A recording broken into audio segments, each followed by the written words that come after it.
What does that scenario look like? When is it time to negotiate?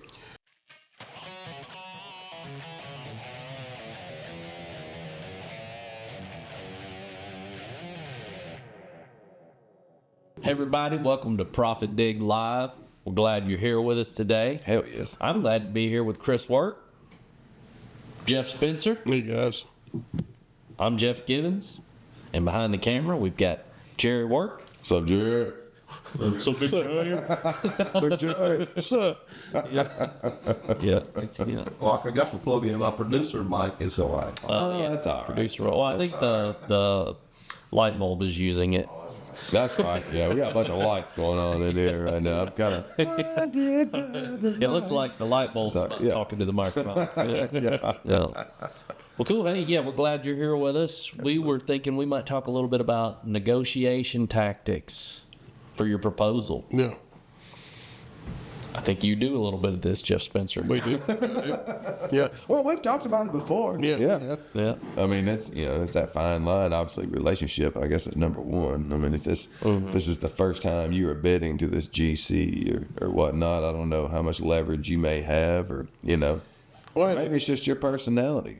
it can be, and it's just like, it's first time GCs negotiations can be tough because you don't know what their limitations are and they don't know what your limitations are. Right. And so, I mean, if you're going to think it's going to come down to a point where you may have to negotiate a job, make sure you've got the money in your budget to be able to negotiate. Okay. Yeah. And that was going to be a question. Is like, I'm not a construction estimating expert. So, what does that scenario look like? When is it time to negotiate? I mean, give me a scenario. There's several scenarios. I mean, one being like, you're a contractor and you got low on work. Right now is the time to negotiate. You've got to. Okay, so you're thinking on the front end, right out of the gate. Yeah, I mean, Okay. like if you're out of work and you're trying to pick up a job, the job that is determining, could be the determining factor. I keep my business going or I shut the door. Mm-hmm. And even if you don't make your goal target, as far as profitability, if you can turn a small profit, keep your guys going, and keep peddling water, for treading water for the future, then you're going to have to negotiate. You're going to have to be willing to take a little bit of a risk. That being, I'm gonna go to this GC that I've done some work for or bid to, and I'm gonna say, you know what, I'm willing to reduce my bid a little bit if that would help me earn this job. I mean, it's Well, and ordinarily, it's like you get into a point where, like, if you send in a proposal, a bid to someone, and if you're needing work, I'm hoping that you're sending in multiple bids, like different GCs on different projects. Yeah. But if you've got one that's about to start, or something that's about to come up, when you send that proposal in, don't hesitate. Wait a few hours, maybe the next day, call them like, hey, I sent you a bid yesterday. How am I looking? okay. And a lot of Just times, ask. How am I looking? Yeah, how am I looking? If I got a shot at this, let me come back and say, well, you're a little bit high. Well, don't let the conversation end. Well, how high am I? Yeah.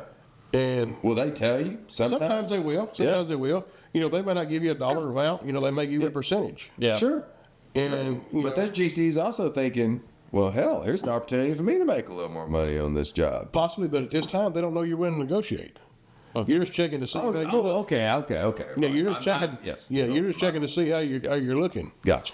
And then you ask the question, how high am I? They may tell you, they may not, but most of them will give you a percentage anyway. Like, hey, well, you're about 5% high, you're 10% high. And you kind of politely end the conversation there. Then you start pulling up your numbers, looking at them. And then see what you can do. They said you're 5% high. Well, I found a way to save, to shave 6% off my bid. Still, be somewhat profitable. So I revised my bid. I sent it to them. Right after I hit send, I pick up the phone. I call the estimator back or their project manager. Like, hey, I just want you to know, you should have this in your inbox. So you're like, I was reviewing the numbers, and I saw an opportunity where I may be able to make some cuts. I mean, as simple as that. Okay. Yeah. And, you don't want to let them know you're desperate because they'll take advantage of you. Yeah. Sure. And, like you can use terminology like, hey, this is a really nice project. I would like, this would really fit good. with me and my time frame. I'm going to have some crews that's going to be available by the time this job starts, and I need somewhere for them to go, so it'll work good. But you don't want to let them know, like, hey, I'm about to go broke. Yeah, I really sure. You want to say that. Yeah. But you can also still say something that's true, Right, but you just frame it in a different way. exactly. Yeah. Yeah. And and then another scenario is like you're maybe you're trying to build your backlog. Maybe you're trying to get your you've got a target budget you've got to hit every year, and so say you're 6 months into the year and you're still falling behind on your target budget. It's like check on your jobs. Like hey, what do I need to do to get this job? What's it going to take? You're not out of work. You still got work. You just haven't hit your goal budget yet, or you're on track to hit your goal budget. At that point, it's like, well, I need this. And then you can politely say, well, I appreciate the information, but, that's just more money than I'm willing to give. Mm-hmm. Hang up the phone politely, and go on about your business. They may call you back and say, well, can you do this? Yeah. And it may be something more in line with what, hey, I might be able to make that work. I don't know if I can do that, but I can probably do this. And in the meantime, their wheels are turning too. And it's like, well, we've worked with you in the past. You do really good work. We like what you do, and you're still just a little bit high, but I think we're going to go ahead and use you because we know we can depend on you. You're going to do good quality work. Yeah. So, I mean, it's all about, first and foremost, having a good, reputation, a good rapport with people you work with, and also a good reputation when they ask questions to people you worked with in the past. Yeah. Yeah. Will help you out in your negotiations. But too, I guess, since construction work is predominantly local, people talk. Yeah, You yeah, right. don't want to burn any bridges. Let's go You come definitely don't want to back burn it. Well, and the other thing is, it's not necessarily you always approaching the GC to negotiate. Then maybe the GC reached out to you and was like, hey, we've got a good shot at this project.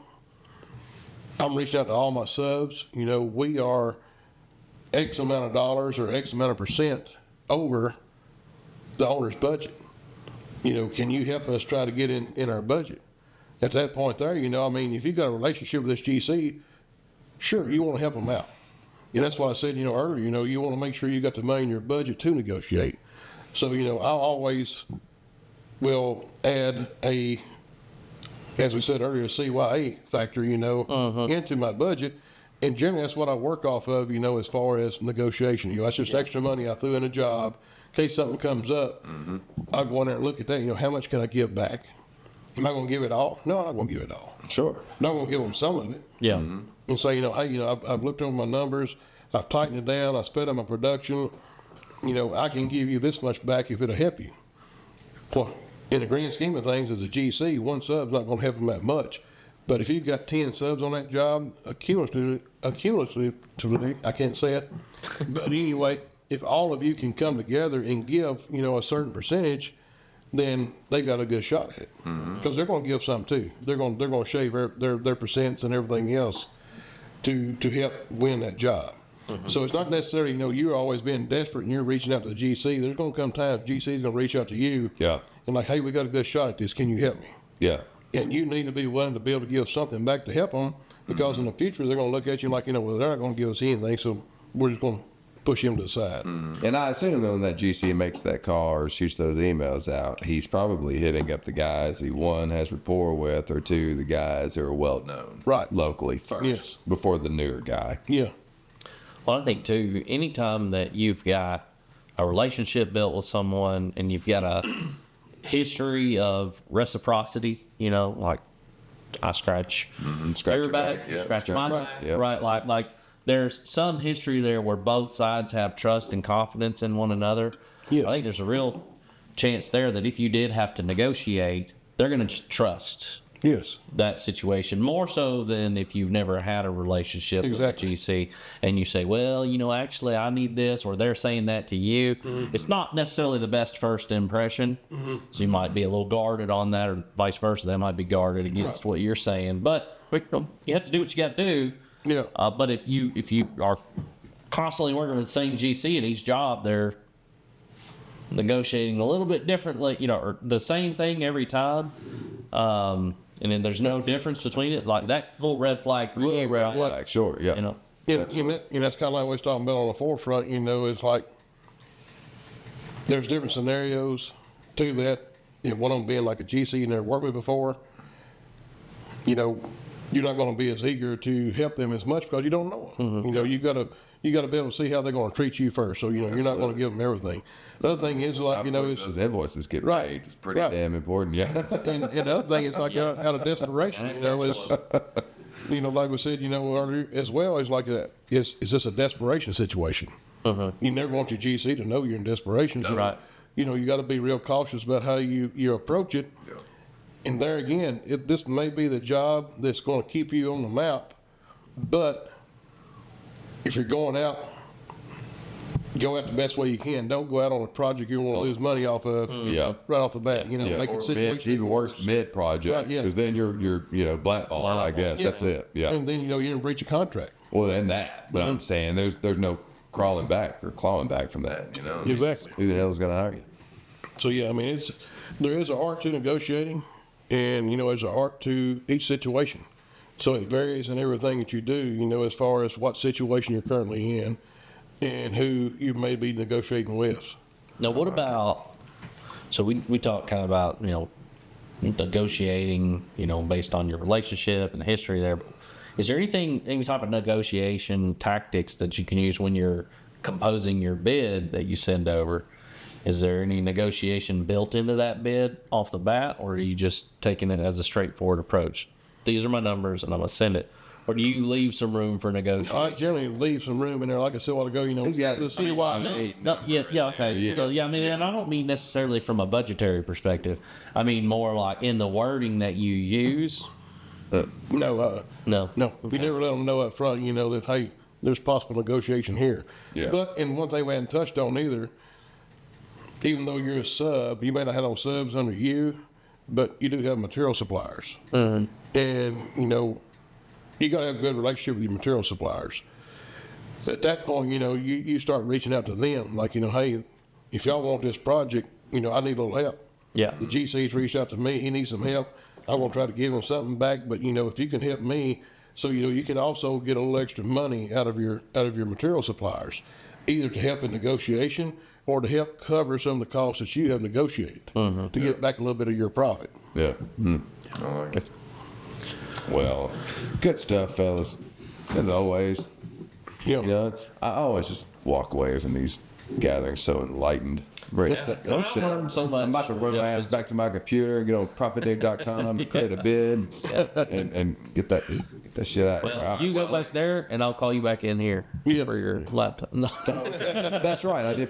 Yeah, good call. Well, listen, hey, I appreciate you guys tuning in. While you're here, if you wouldn't mind subscribing to the channel, like the video, leave some comments. Let us know what you want to talk about, what's on your mind. Those are the best. It gives us, you know, material. yeah. Because that's been doing this for a long time. It gets harder and harder. But Well, and it's great also stuff. fun, right? Like the engagement. well, it is. It Yeah. is.